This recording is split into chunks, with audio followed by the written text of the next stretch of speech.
Hey guys, it's Warwick here from Beware Online, and just thought I'd share a couple of cool things with you that I've written about last week on my subscription, my email subscriptions, my articles that go out on a weekly basis. And I think it's really important to actually put this down in video. I had a couple of calls with my past bee removal operator course students, and they found this stuff really valuable. So I hope you will too. And the reason why I'm talking about this really is that.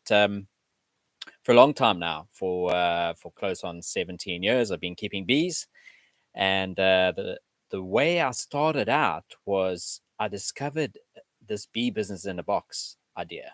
Okay, this strategy or method, if you like, around what happened when I actually got invited by Rotary Club back in 2003 to in District 9300, which is the Midrand Rotary Club. They had a community project and they had funds, they had donors, they had sponsorship from different parties, including New Zealand and the local social welfare and development department, etc. And things that the money funds that they had raised as well over a year or two within the club during doing projects as they do and raising funds as they do. So kudos to Rotary Clubs. Well done to you guys. And you approached your network of people. And with that, you basically were finding out who can help you with research and development of these kind of projects and what the funding would be used for.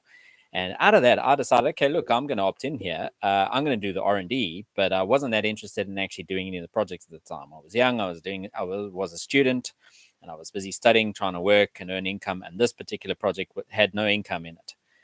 It would only support and fund things like the actual implementation and installation of any goods and or materials and equipment and that sort of stuff. So it was a bit of a tough call for me. There would be a lot of expenses and there'd be a lot of time management as well that would have to happen. But the cool thing about it is that I was interested in doing the R&D. It was really something that tickled my interest. It was like it intrigued me. So anyway, nonetheless, I did a lot of R&D on this. I did chicken pens, I did brick making. A lot of these were needed to be sustainable projects, and that would also generate work and employment as well as income for the community members. So what we did is I figured that brick making was a really good one, the commercial brick making system. We did chicken pens or chicken hawks, and that was around, it would generate a food for the community that could be sustainable over a certain amount of time, but also that they could make it a business. The other thing is that our research was cash crops.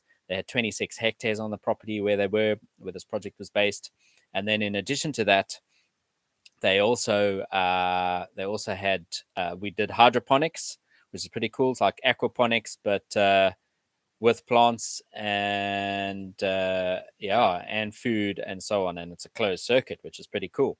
And then they also did a computer center for community members to come and do self development projects and programs, learn about IT skills and all that sort of stuff. And then there was also beekeeping.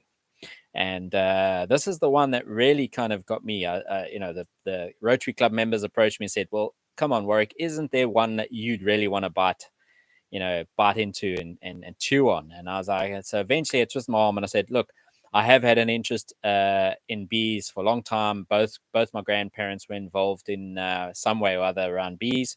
The one kept bees in Tzaneen for a while on the farm for many years, and then my other grandfather actually didn't eat anything besides honey as a sugar substitute or sweetener. So I learned a lot about honey from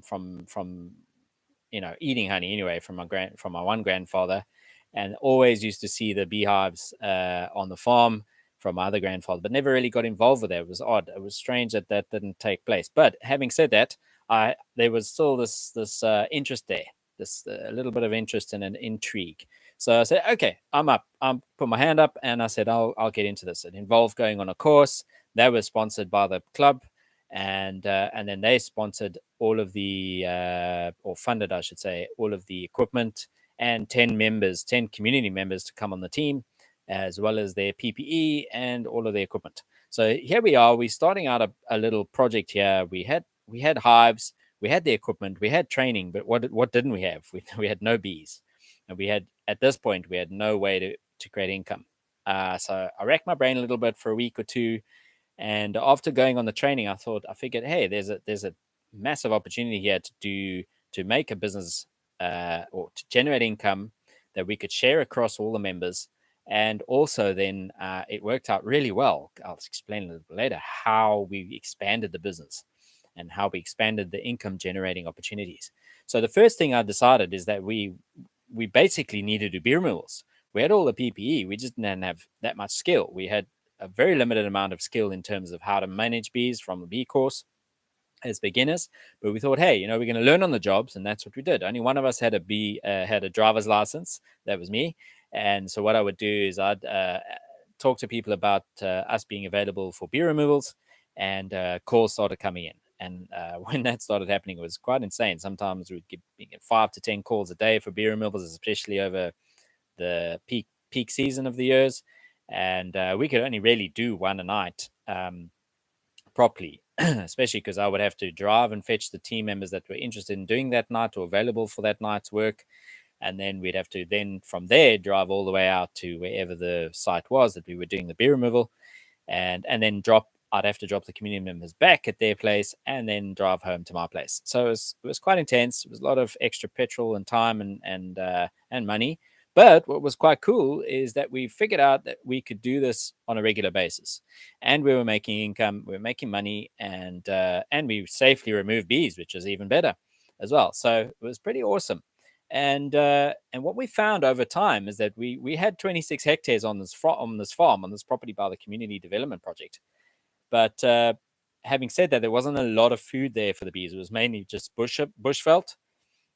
And so even though the cash crop project was proposed, the party hadn't taken that on yet to actually develop the land, plant stuff and whatever. So we could have done that, but we chose it wasn't our core project's role to do that in this particular case. We were hoping that the person or the party that were involved with the cash crops would set that up and run with it. But this gave us a bit of a problem, because as and when we were doing like bee removals every 2 or 3 nights, we ended up with too many bees on the property that could be sustainable by the amount of food available in the area. So I had to come up with a couple of things. So we made money when we went out. It was a lot of trial and error, right? It was risky and challenging, especially when you go start doing stuff that's in the roof or above ground, second story, third story buildings or sites where the bees are. And chimneys were tough. Just in general, you're working at night, and sometimes you are driving. We were coming back from Harties one night late at night, and it was misty and foggy, and busy chatting in the car, obviously driving, and you're going along in the middle of nowhere in the sticks, and I can't see more than sort of 10 meters in front of me because it's foggy and misty.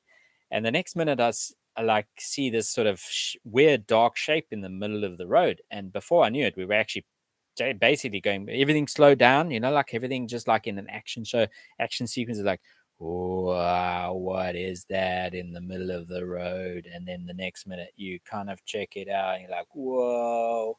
And before you know it, you've actually like pretty much you kind of thankfully we were able to pass it. And what it was a cow. It was a cow walking in the middle of the road with its back to us, so we couldn't see the eyes in the light from my headlights.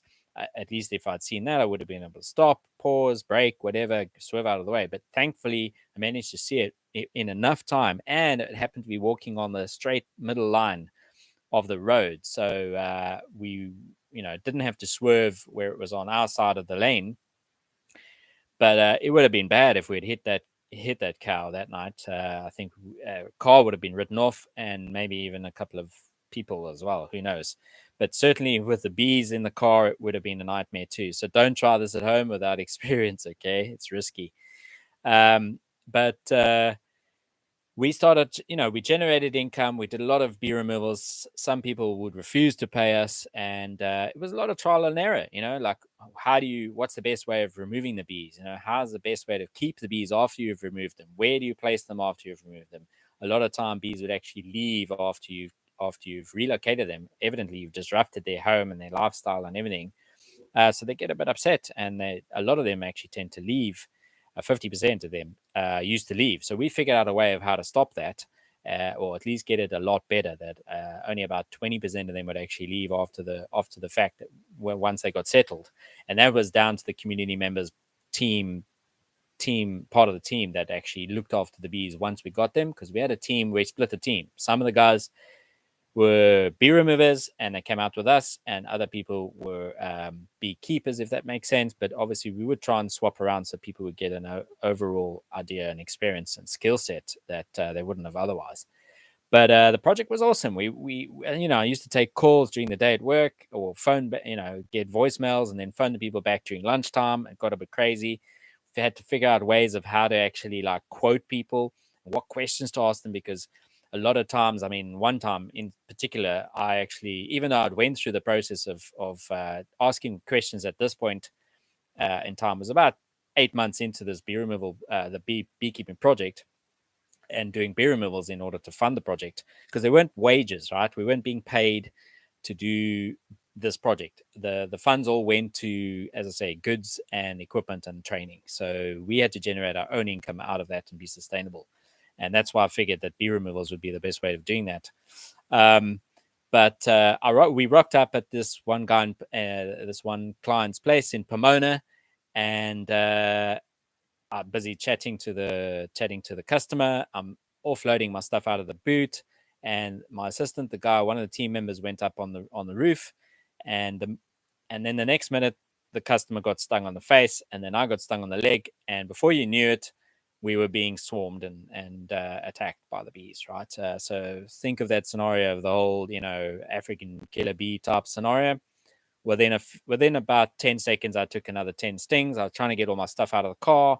Then I tried to get my bee suit and then get back in the car to get that on. And in all of that time, because my car was open, doors were open, boot was open, with all the equipment, trying to get that stuff out while I was talking to the customer, the bees had followed me into the car, and I ended up probably taking about 50 to 60 stings at the time, because I couldn't really get away from them unless I'd run into the house. That would have been a bit of a different story. But hey, being I learned a hard lesson that night. My eyesight went all yellow, kind of like the color of this cup, and it was like, just like it had like a bottle of vodka or gin or something, and I luckily was able to get hold of my people, tell them where we were, and gave them the address of the customer.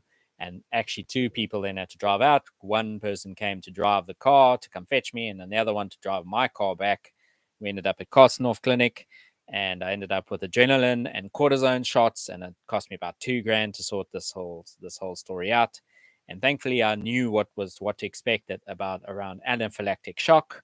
And so I kind of controlled my breathing, I controlled my thinking, and just relaxed after scraping the stings off using a business card. Actually, you got to go straight close right up to the surface of the skin and scrape it off rather than pinch it.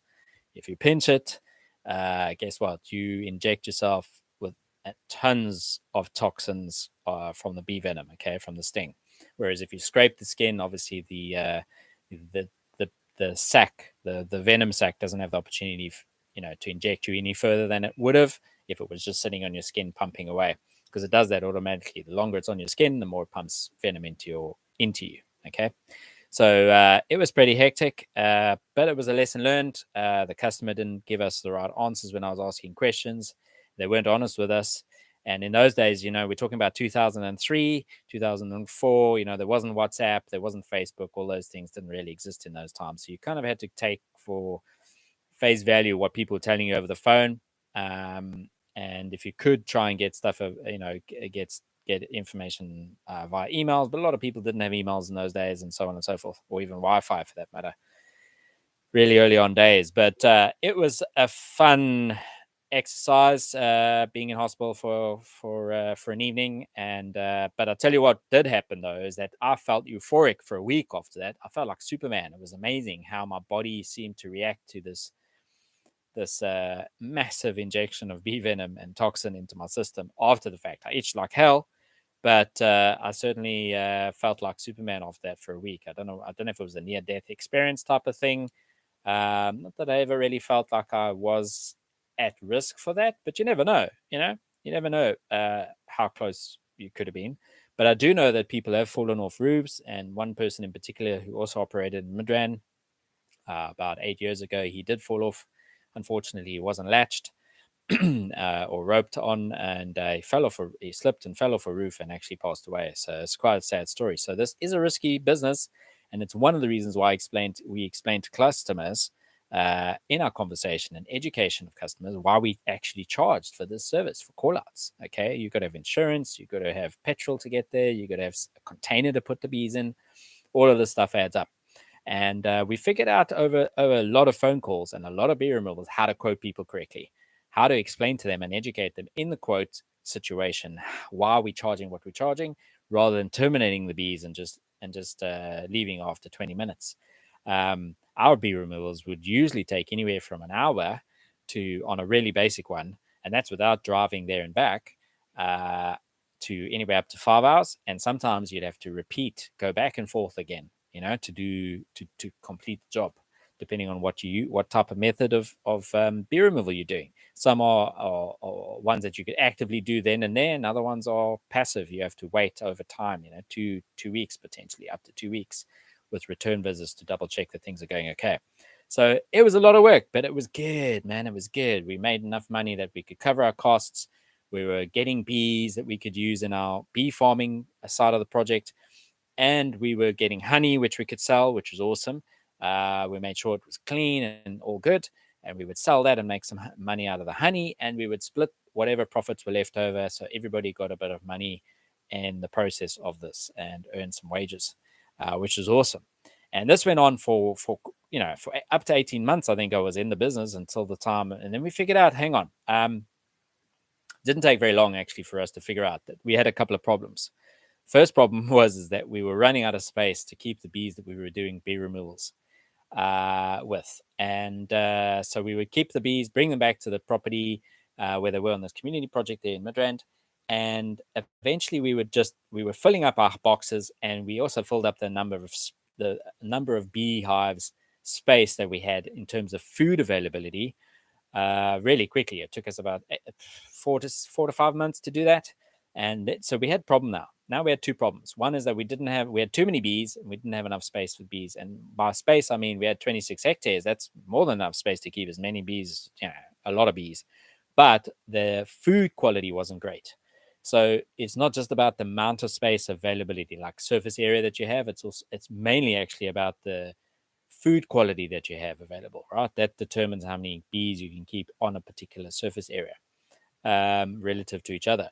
So I had figured out a strategy here. I was like, it's a good problem to have, right? Yeah. But it was a challenge as to what do we do next? Do we stop doing burials? We don't want to do that, because then our income stops, and the number of bees we have coming in stops. We can't sell as much honey, etc., etc. And I was getting 5 to 10 calls a day at the time. So yeah, worked out. I racked my brain about this, and eureka, man, I got an idea. I thought, okay, hang on a sec. Why don't we just find other places to put the bees?